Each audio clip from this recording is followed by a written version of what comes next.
How much onboarding should a provider get? Should a PA or an NP or even an MD be able to just come into a practice and start seeing a full schedule within a couple of weeks?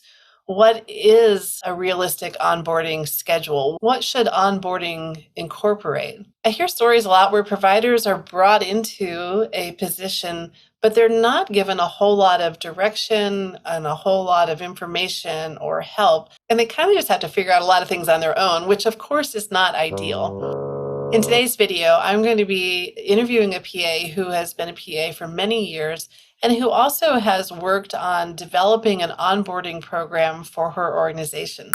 She's going to answer a lot of those questions, going to help people understand what they should expect or what they should ask about when they're coming into a practice, but also going to talk about, from the practice's standpoint, why they would want good onboarding and how they develop that process. So today we're going to be talking about a topic that I think is really important, but that I don't think gets talked about a lot, and that is onboarding. So before we get into the topic, why don't you tell us a little bit about kind of what makes you somebody who's knowledgeable to talk about onboarding? Well, absolutely. So in my 20 years of practice, I have had variations of onboarding in the organizations and practices that I've joined.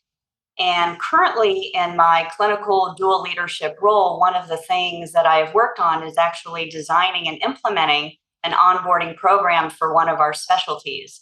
So why do you think that good onboarding matters? I mean, what are the benefits of having good onboarding? That's a great question, Michelle. And, speaking from a medical standpoint, there really are a couple things that I think.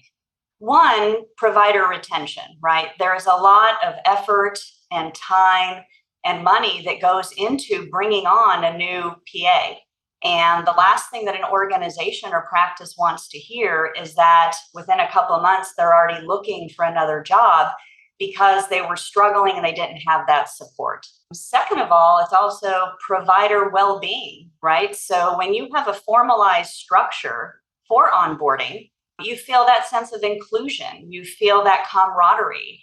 And I think that's extremely important mentally, that you don't feel like you're just being hired for a job, but really you're being part of a team to take care of patients. Also, I think quality of care. So during the onboarding process, especially in healthcare where there's one-on-one provider support with that new hire, making sure that they are in line with the organization or practice and not doing one thing over here and the organization is doing something over here really helps streamline patient care and also brings everybody together. And lastly, leadership. It is some type of leadership structure where that new hire actually has somebody to go to. If they have a question about medicine, if they have a question on how they're doing their notes, if they need to know who to contact. So I think this is a really important thing that across the country, healthcare is really starting to develop, and I think it's a wonderful thing. Yeah, I've always thought it's just very short-sighted to bring a provider in and give them like a week or 2 weeks to shadow and then just be like, go for it type thing. Because there's so many things that, and we're not even talking about the medicine. I mean, practicing medicine is hard enough, especially when you're newer in your career and just learning all of that. But there are so many things every day that you have to know that has nothing to do with medicine, really, like where you're sending people to if they need imaging or if they need home health, or how the front desk handles your schedule to the EMR. When you're struggling every day with all these little questions, it leads to burnout. I mean, medicine itself, sorry, I'm a little bit of a rant here, but medicine itself leads to burnout because there's so much heavy thinking and, you've got important things that you have to think about and decide for patients and stuff. But then when you pile all the other stuff on top of it, all the office stuff that you have to know and understand, it gets overwhelming, and I think it really contributes to people feeling burned out. It's a lot of money and time and disruption to bring in new providers. And if you don't let somebody get comfortable and show them what they need and help them feel integrated. Like you said, I think it was a great point to feel integrated into the practice. then of course they're going to be more likely to leave. So I'm glad to hear that you're seeing onboarding developing better in medicine throughout across the board. Is there a length of time that you think is kind of an ideal sweet spot for onboarding for providers? In my experience and what I've created, usually 30 to 90 days is a good time frame. And there's a lot of variables for that, including, is this a new PA, a new graduate? Are they a seasoned PA? Are they within the organization and just moving within a specialty and already have that foundation of how things work? Are they coming from a different EHR? In my 20 years, I've worked with 5 EHRs. And so are they coming from Epic to Cerner, Cerner to Epic? So there's going to be a lot more time that's needed to help with that efficiency. And then also the billing and coding. Depending on what practice you are in, your supervising physician may actually be the one that's doing the billing. And now you join a different practice and now you are having to do that billing and coding. So I think that integration into that onboarding structure really does need to take into account for the different variables per individual. One thing about the billing and coding that you mentioned, I feel like we leave so much money on the table for the visits that we're coding for if you don't really understand billing and coding. As a newer PA or when I first came out, that was always confusing to me because we touched on billing and coding in school, but we're not billers and coders. We were learning medicine. And then you come out, and then I feel like they expect you to be a biller and a coder in addition to all the other things you have to be. And I do think that that's one of the big areas that I don't even think it would take much, but if just to meet the biller, one of the billers or the coders, if it's possible, sit down with them, let them go through like the things that they often see providers missing or doing, wrong, and have a little cheat sheet for them. I mean, how hard would that be? And how much frustration would it save? And how much more money would it bring into the practice? Exactly, 100%. So when I've created an onboarding program that was integrated into that as part of that 30 to 90 days is that one-on-one extra support with that ancillary team. So I agree with you. We're looking at onboarding for PAs and NPs, and this may not be a fair question to ask you because you are a PA, but do MDs get the same kind of onboarding as we do, or is it even more expected that they're just going to be able to walk in and know what they're doing and have less onboarding? Sure, that's another great question. When you really look at what the definition of onboarding is, again, it's bringing on a new employee to an organization. So just like we can onboard PAs and nurses and nurse practitioners, we absolutely can onboard physicians because again, it's not always, like you said, it's not always about the medicine, but all about that extra ancillary support. And, the top of the line brand new physician that joins your group, they don't have all the contact information. Maybe they have come to a new EHR. They don't know how the flow of the office or the hospital works. So really, anybody in the system should be onboarded and can be onboarded. It's just there's different variations of this onboarding across the country in different organizations and practices. So absolutely, I've had some physicians before when they heard, what was created.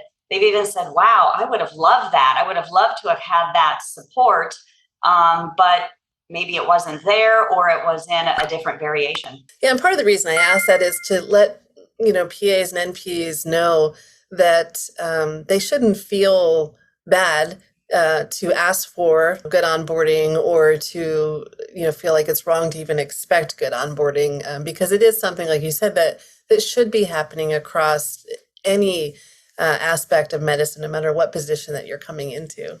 We've kind of hit on some things, but what do you think is a good structure for onboarding? What kinds of things should definitely be included in onboarding? Well, that's the golden question here. So, from my experience and what I've created is I sat down with fellow colleagues and I basically asked them, when you came on board, when you started your position, what really would have made that transition easier? And be honest, just tell me, what was it that could have improved your success or your enjoyment of the job? And so I think there's a handful of things. One is definitely having one-on-one support.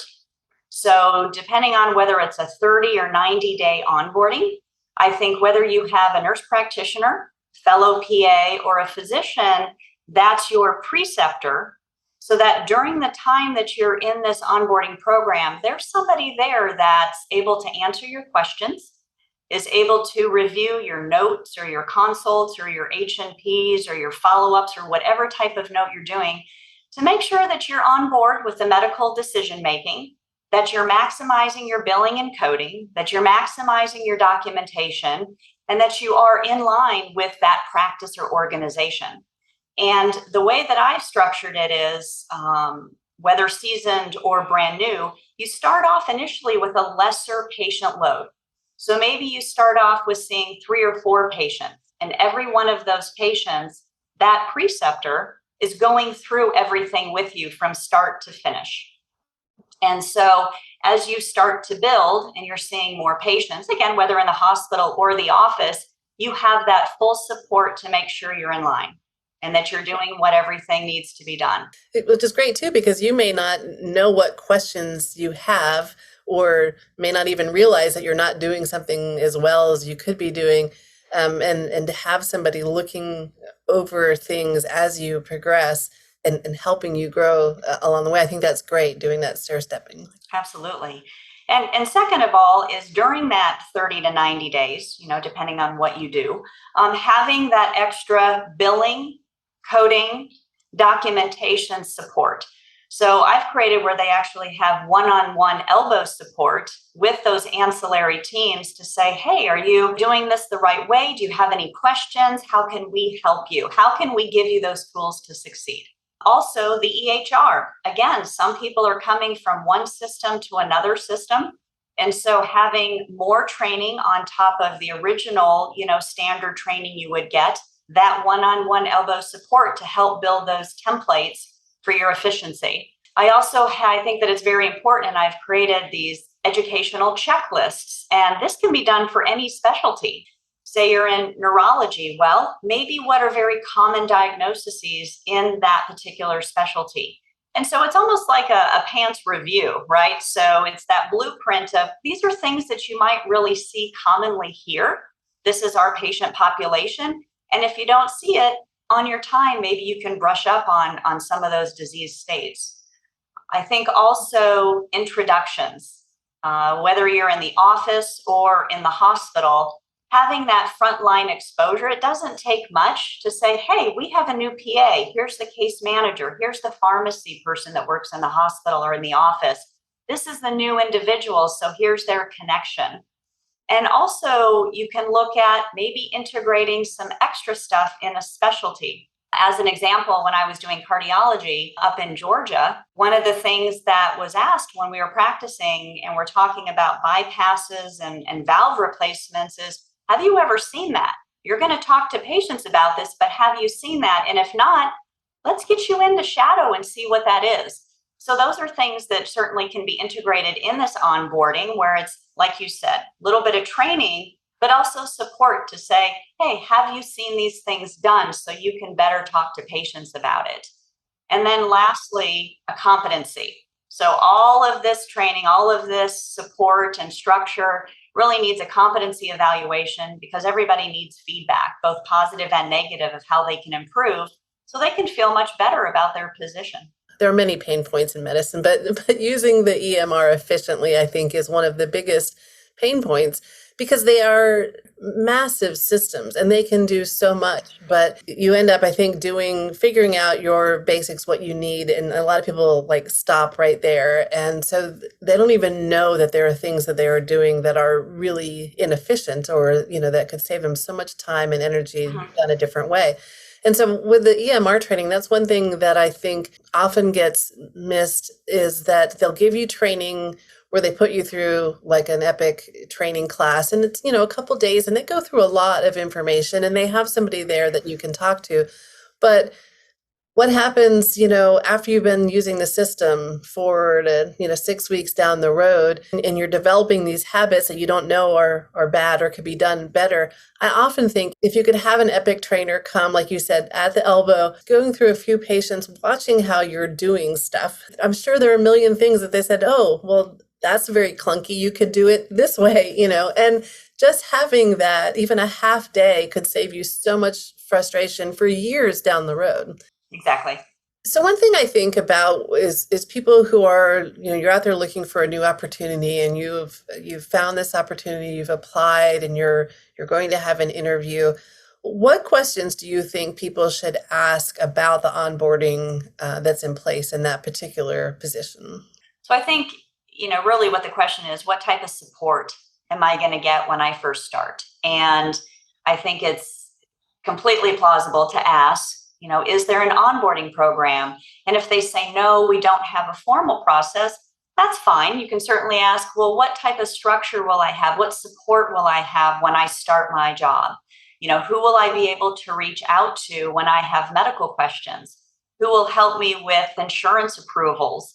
If I have a question on billing, coding, who can I go to for the EHR? So I think, if there is not a formal process, asking those basic questions, how am I going to have that support, can be very helpful. And they may already have that set in place. There's very few people I've spoken to as PAs that were just thrown into the job. There was some type of support. And I think that that's very important when you are interviewing of, am I just going to be thrown into the position? Is there going to be a grace period where I'm going to build as I'm new to the organization and learn the flow? So if you are doing that interview and you want to ask that question about what kind of onboarding they have, I think some people might be a little afraid to ask that question because they don't want to seem like they're incompetent or they're asking somebody to hold their hand. They want to come across as a confident and competent provider. How do you view candidates who ask those kind of questions? Do you think it looks bad to ask those questions? No, I think it's a great question because I think that they're looking at your organization, your practice as a place that they want to call home, right? They want to come into your organization. They want to feel that support. They want to be given the tools to succeed because they want to stay with your organization. And I think that's a great opportunity for whoever's interviewing these individuals to ask, well, what do you mean? This is how we do things. What do you think would be helpful for you? This may be a great learning opportunity for both the organization and a leadership opportunity for that PA to say, well, I want to feel like I'm going to do a great job here. I may need some extra help in these areas. I feel confident about my medical ability, but these are some things that are just out of the control, whether I'm coming from a different EHR, whether I've just not had experience with that. So I think it can be a very positive tool for both that PA showing leadership and also for that administration to say, maybe we can improve some things to keep and retain our providers. So what are your thoughts on if you're in an interview and you get the impression that they don't really put a whole lot of stock in onboarding, or you don't feel like you're going to get a whole lot of onboarding? What are your thoughts and how much you should consider that when you're making your decision about that job? Well, not having an onboarding program certainly is not a negative for all institutions or practices, right? This becoming more and more pronounced for retention as well as provider well-being. But there are already a lot of organizations that have things set up, but just not in that formal process. So I think that if that question were to arise or that feeling, one of the things a PA can do is say, I'm very interested in this position. Can I shadow with a couple of your PAs in the office for a couple days before I consider the job opportunity? Because it may not be necessary. Maybe all those tools are right there. Maybe they have people on the floor that are available at all times, IS or IT, to help you with your EHR. Maybe they have a documentation team that comes behind you and checks on everything. And maybe your physician colleagues or your PA colleagues are right there to help you when you need help, and you already have just an indirect support structure. So not all places, I would say, need 100% onboarding, because if they already have that support set up, then that PA can make that decision if they feel that that's going to be uncomfortable for them, or, hey, maybe this is already not going to be a bad situation because they have some things set up in place. Right. Yeah, I love that idea of asking for, a shadow day and actually, and or if that's not possible, just at least being able to talk to PAs or NPs that work in that practice, and kind of try to find out from them if they felt lost when they came in or if they feel supported and stuff. So I think that's a great idea. Is there anything else any other advice that you would give for somebody who's watching this, who's maybe in administration or in a position in their practice to be able to develop a formal kind of onboarding process?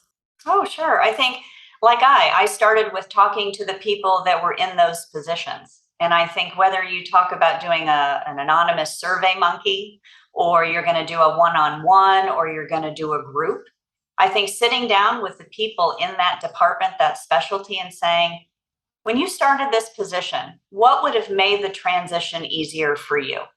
And going from there, because again, there's different cultures, there's different organizations that already have things set up, different practices, and it could be different institution or practice dependent. And so what I learned was there was more need for that billing and coding, that EHR, and really the desire to have a designated preceptor to go to for help. And so that would be my initial recommendation, is reach out to the people that are doing the job and ask them what could have made your transition easier, if there is even anything. So if you're the person who is going to be developing an onboarding program in your practice, is there like a basic structure that you would advise people on how to set that up? I think once you sit down with your team and find out really what's needed for your practice or organization, there's really three key elements. One, the manager, the person that's going to be creating this schedule.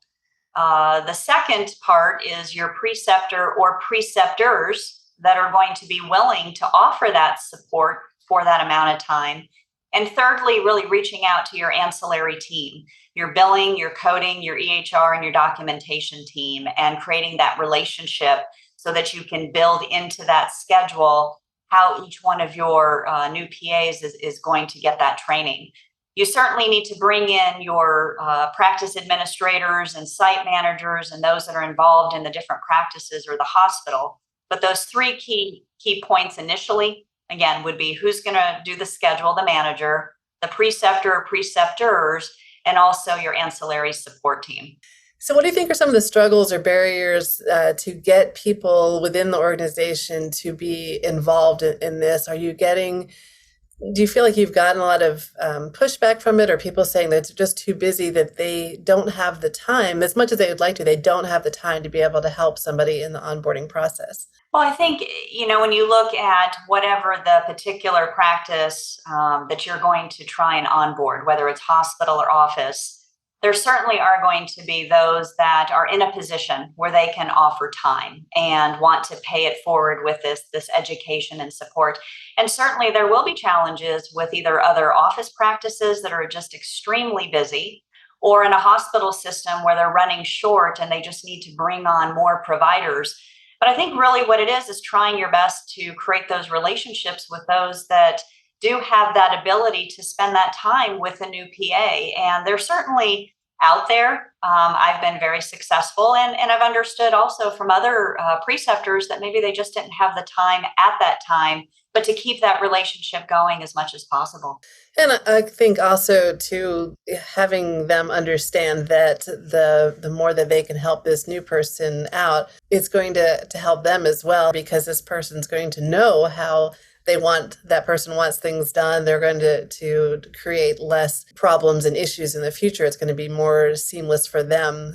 I think that there used to be in medicine more of that kind of taking somebody under your wing, mentoring them and helping them develop, because I think people had a little bit more time back then. Sure. Nowadays, everyone is just, I feel like, just being whipped to go as fast as they can. So I think that's one of the challenges of onboarding. So you have to be, I think, realistic when you look at either trying to develop an onboarding program, or if you're coming into a job, be realistic about what they really can offer, and think about the things that you want to have answered, what things you're going to need, and try to take as many good notes and do as much as you can yourself to help in your onboarding process. Does that make sense, what I'm saying?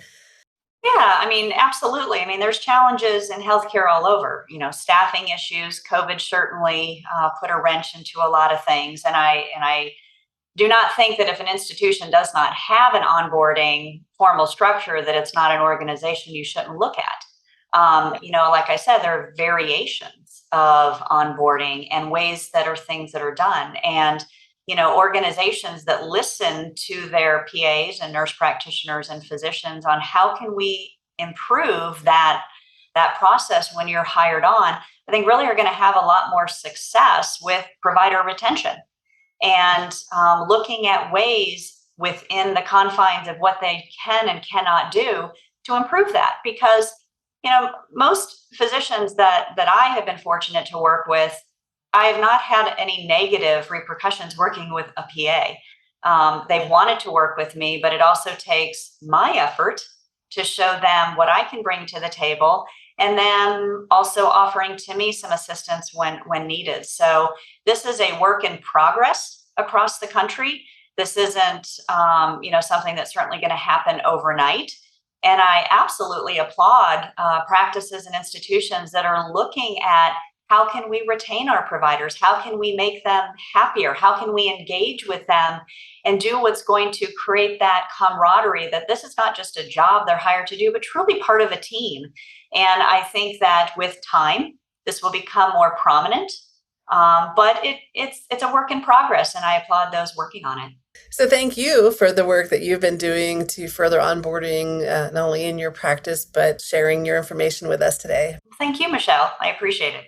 This is a huge topic for me and something that I think is so important in medicine. I've always been frustrated with the fact that, we're tasked with learning medicine and understanding medicine, but then in reality, in the practice, there's so much that you deal with that is non-medicine, and so many things that you're expected to know that you have never even been shown. And I'm hoping that organizations are really starting to understand that it makes way more sense to put in the time, money, and effort of helping somebody as they come into your practice, instead of spending all that time, money, and effort and having to replace the providers constantly because people just feel frustrated in their jobs. Now, of course, onboarding is not going to relieve all of those frustrations in medicine, but good onboarding certainly is a step in the right direction. If you're a PA or an NP who has some interest in working in administration, want to be more involved in how the practice actually runs, and have a say in how things are done, then you might consider becoming an APP director. If you wonder what that job entails and how you become an APP director, watch this video here. Thanks for joining me today. Take care, stay sane, and I'll see you next time on the Medicine Couch. Bye.